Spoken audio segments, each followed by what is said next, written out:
welcome to another video from Schneider Haus National Historic Site. I don't know about you, but it is getting difficult to find yeast when you want to bake at home.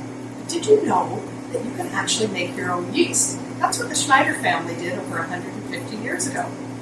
We're going to use a recipe called Hagerstown liquid yeast, and the ingredients you need are whole wheat flour, sea salt, brown sugar, and spring water. At least some sort of water other than your tap water. It will work better with that. And you'll also need to cook, so you'll need a stove. The first thing we need to do is look at the amounts in this recipe. It calls for a gallon of spring water. That means you're going to have a gallon of yeast. I don't know about you, but I don't need that much yeast. So we're going to cut the recipe in half. So I have 8 cups of water on the stove, and a little bit here that I'm going to use to add the flour in just to help it mix up a little bit. So the recipe calls for 1 3/4 cups of whole wheat flour. And so I'm going to start with a half a cup, because that'll be half of that one. And I'm just going to whisk that in here.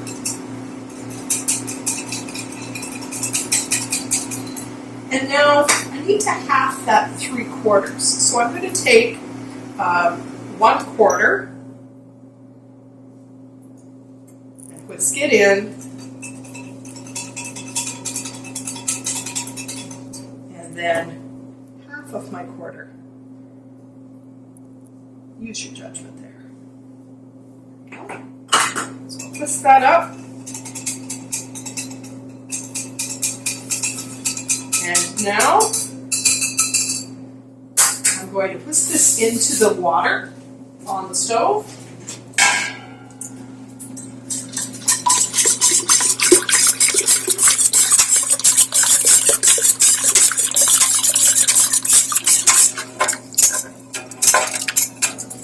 If you don't have a whisk, you can use a spoon.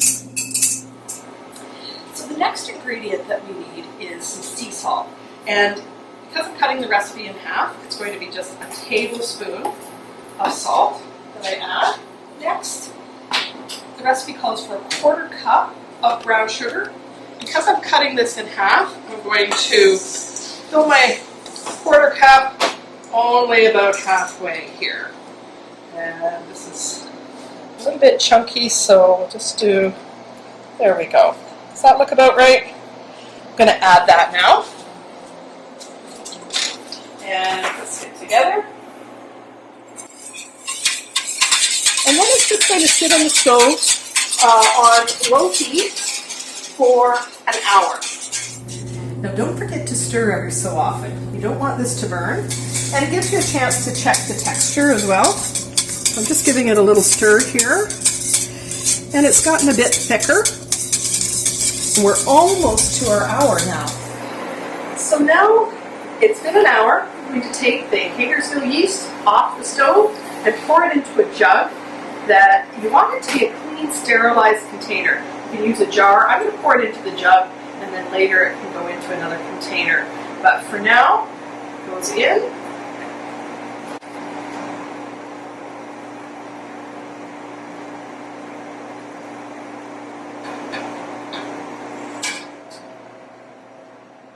We're going to cover this with cheesecloth, and that allows the wild yeasts that are around us all the time to gather and collect into this medium that's been prepared for them, the flour, sugar, salt, and water.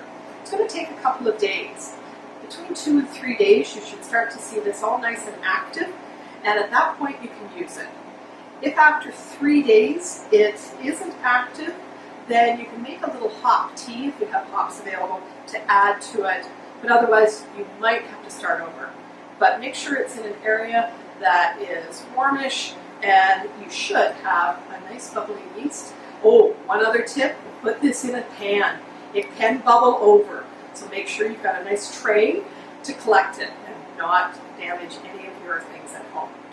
I hope you enjoyed making Hagerstown liquid yeast, and we hope to see you soon at Schneider Haus National Historic Site when we're able to open again. Bye-bye.